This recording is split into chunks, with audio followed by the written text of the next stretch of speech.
જીલિયા ગામના ફાર્મ હાઉસમાં જે થયું, પોલીસે જે રીતના વરઘોડો કાઢ્યો, એના પછી ક્ષત્રિય ઠાકોર સમાજના આગેવાનોએ આવીને કહ્યું કે અમે સંમેલન કરીશું અને સંમેલન કર્યા પહેલાં જ જેટલા પણ પોલીસ કર્મચારીઓ હતા જેને વરઘોડો કાઢ્યો હતો એ પોલીસ કર્મચારીઓ સામે કાર્યવાહી થઈ। 4 LCBના કર્મચારીઓને સસ્પેન્ડ કરી દેવામાં આવ્યા। એના પછી આજે જ્યારે તારીખ હતી સંમેલનની ત્યારે આગેવાનો એવું કહ્યું કે સંમેલન તો મોકૂફ રાખવામાં આવ્યું છે અને આગળ જતાં આપણે સંમેલન કરીશું, પણ કોઈ અનિચ્છનીય ઘટના ન બને એના માટે પોલીસે અત્યારથી જાહેરનામું બહાર પાડી દીધું છે। એમાં શું લખ્યું છે પહેલાં એ વાત કરીએ તો જાહેરનામામાં લખ્યું છે કે પોલીસ અધિક્ષક શ્રી પાટણના પત્ર જાહેરનામું અને આજની તારીખ ગઈકાલની તારીખ છે અને ગઈકાલે જાહેર કરવામાં આવ્યું હતું। તાજેતરમાં ગામ જીલિયા ચાણસમાં પાટણની ઘટના અનવ્યે ગુનેગારો વિરુદ્ધ પોલીસ દ્વારા કાર્યવાહી કરવામાં આવેલ છે, જે સંદર્ભે અભિજીતસિંહ બારડ પ્રદેશ અધ્યક્ષ યુવા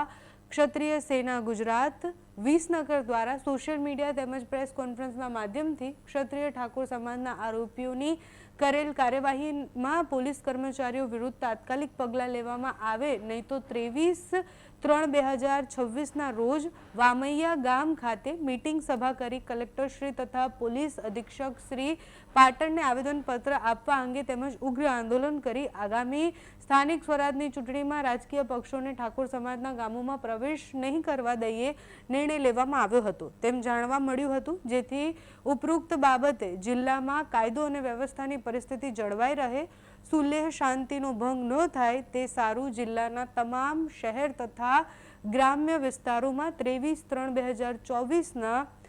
00 કલાકથી લઈને 23/3/2024 કલાક એટલે આખો જે 24 કલાક આજનો છે ત્યાં સુધી મંડળી કે સભા સરઘસમાં 4 કરતાં વધારે વ્યક્તિઓ ભેગા થવા માટે મનાઈ ફરમાવવાનું જાહેરનામું પ્રસિદ્ધ કરવા પોલીસ અધિક્ષક શ્રી પાટણે અત્રે દરખાસ્ત કરેલ છે। અને પછી નીચે લખેલું છે કે આટલા કલાકે જિલ્લા મેજિસ્ટ્રેટ આ જાહેરાત કરે છે કે એમને કલમ જે 163 છે એના હેઠળ એમને જે સત્તા છે એ પ્રમાણે જાહેરનામું છે કે સત્તાનો ઉપયોગ કરી અને 24 કલાક માટે 4 લોકોથી વધારે લોકો જિલ્લા ગામમાં ભેગા ન થઈ શકે। બાજુનું જે ગામ જ્યાં સભા થવાની હતી એટલે એટલા વિસ્તારમાં ક્યાંય પણ 4 લોકોથી વધારે લોકો ભેગા ન થઈ શકે। હવે આમાં જે નામ લખવામાં આવ્યું છે, અભિજીતભાઈ સાથે અમે